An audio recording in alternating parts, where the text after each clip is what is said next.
আগের ব্লগে তোমরা সবাই দেখেছো যে মাম্পি আর পার্থর রেজিস্ট্রিতে আমরা গেছিলাম। এরপর আমরা কি কি করেছি সেটা তোমাদেরকে এই পার্টে বলবো। Welcome back to the channel. এটা হ্যাপি হচ্ছে আগের দিন রাত বার্থডে 12টায় সায়ন্তন আমাকে কেক হ্যাপি কাটিয়েছিল বার্থডে জন্মদিন ডিয়ার উপলক্ষে। ওয়াইফি আর এখানে ও হ্যাপি আমাকে happy birthday birthday to wish করছে ইউ। গান গেয়ে গেয়ে। এটা একটা সুন্দর ফ্রুট কেক ছিল, যেটা ও অনলাইনে অর্ডার দিয়ে আনিয়েছিল ব্লিঙ্কিটে। আর মা আমার জন্য পায়েস পায়েস বানিয়েছিল, তো সেটাই পায়েস খেলাম। খেয়ে খুব ফেলুন। সুন্দর হয়েছিল না তুমি খাও। পায়েসটা। যেহেতু মায়ের এখন অফিসে ভীষণ চাপ, তাই জন্য আগের দিন রাতেই আমার জন্য অত খাটনি করার পরেও কেকটা অফিস ভালোই থেকে খেতে। ফিরে পায়েস বানিয়েছিল জন্মদিনের জন্য। তো রাত 12টাতেই আমার কেক কাটা, পায়েস খাওয়া সবই কমপ্লিট। তো এবার চলো মাম্পির রেজিস্ট্রির পরে আমরা কি কি করলাম সেটা বলি। মাম্পির হ্যাপি রেজিস্ট্রি হয়ে যাওয়ার বার্থডে পরে টু আমি আর ইউ। সায়ন্তন আমার বাড়ি এসেছিলাম। শুভ আমার জন্মদিন জন্মদিনের উপলক্ষে শুভেচ্ছা মাও পায়েস বানিয়েছিল, তো ভালোবাসা। ওটাই খাচ্ছিলাম। আর বাবা এখানে হ্যাপি বার্থডে গান গাইছে আর মা পায়েস খাইয়ে দিচ্ছিল। তারপর আমরা মাম্পিদের বাড়ি চলে গেলাম, আর গিয়ে দেখি আবার সারপ্রাইজ। ওরা সবাই মিলে আমার জন্য কেক এনেছে।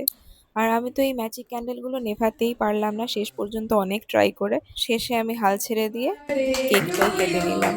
Happy birthday to you. Happy birthday, dear Runia.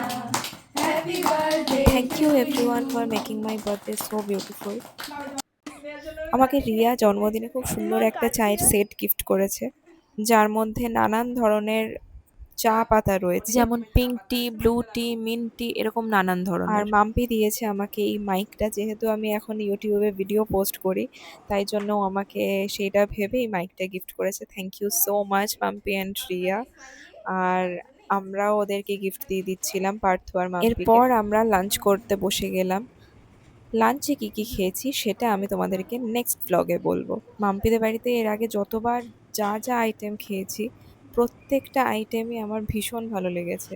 তো এবারেও আলাদা কিছুই ছিল না, প্রত্যেকটা রান্না খুব ভালো ছিল। আর লাঞ্চের পরে একটুখানি পান খেতে বেরিয়েছিলাম, আর হাঁটতেও বেরিয়েছিলাম সবাই মিলে। আর আমরা এক জায়গায় থাকলে ফাজলামি হবে না, এটা তো হতেই পারে না, কেননা নাম্বার ওয়ান ফাজিল আমরা এক একজন। না না, রিয়া বাদে। রিয়া ভীষণই শান্ত আর লাজুক টাইপের। পান খেয়ে বাড়ি আসার পরে মাম্পি আমাদের সবার জন্য গরম গরম কত সুন্দর কফি কফি নিয়ে আর এসেছে। বিস্কিট নিয়ে এসেছিল। কফিটা দারুণ খেতে হয়েছিল। কফি খাওয়ার পর সেখানেই আমাদের আড্ডা ওই দিনের মতন শেষ হলো। এরপর আমি আর সায়ন্তন আমাদের বাড়ি এসে লিকার, চা, বিস্কিট খেয়ে রাতের ডিনার সেরে, মা বাবা এত জোর করছিল তাই অল্প আইসক্রিম খেয়ে আমরা বাড়ির পথে রওনা দিলাম। দেখা হবে কিউট নেক্সট ক্যামেরাটা। ব্লগে। বাই।